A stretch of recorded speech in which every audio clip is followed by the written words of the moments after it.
wanted to make a brief but hopefully succinct video about the Pilates fundamental, the knee fold.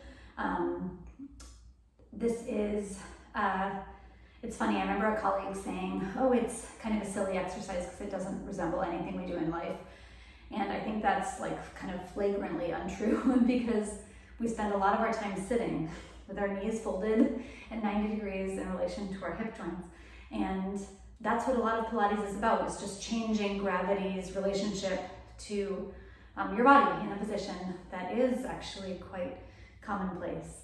I tell everybody a quick story because it kind of emphasized to me the importance of the Pilates knee fold, and then I will get right to it. When I was teaching for Erica Bloom in the Caribbean, the famed Lionel Messi used to vacation at this resort where the wellness spa was.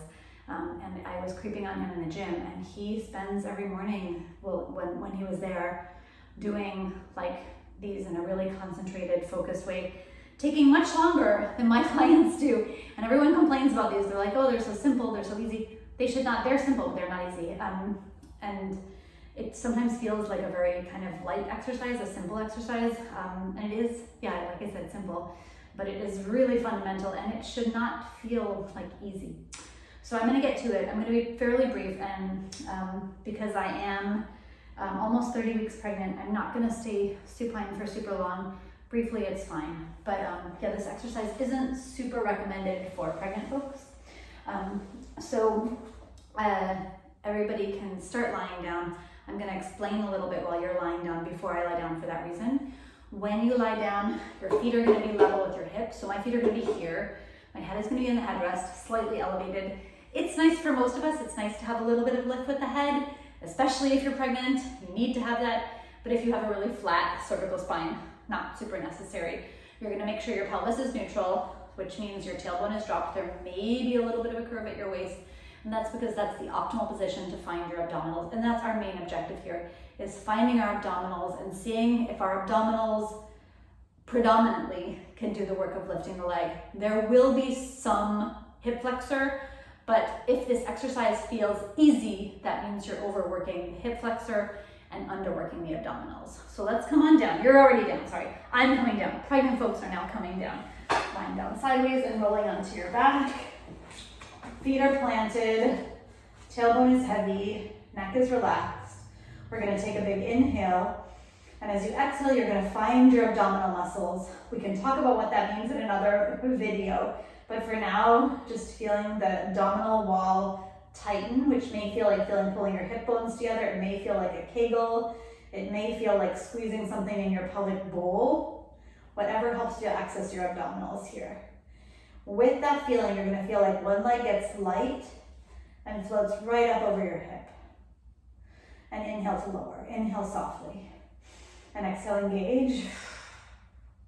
And lift. And you wanna maybe do about 10 of these total. Inhale, and exhale, engage, and lift. So there is going to be like a tiny, tiny little bit of shifting. So I'm gonna feel the head of my femur rolling into the mat. A little bit more on that left side right now. Inhale. And 5. And to some extent, you do want to try to minimize that shifting. You don't want to totally be rocking over. But a little bit of shifting is okay, because this kind of, to some extent, also resembles gait. How your pelvis swings very slightly from side to side when you walk. 7. And 8. 9. And 10.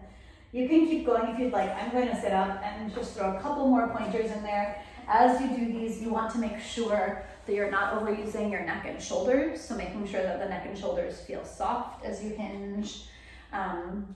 Keep that breath pattern. That breath pattern is really important. Inhaling for the softness and exhaling for the engagement. Please feel free to drop some questions into the comments. Again, I feel like these are a really kind of delicate Pilates fundamental, great to practice, little ephemeral, and maybe even a little subjective. Please give it a try and let me know.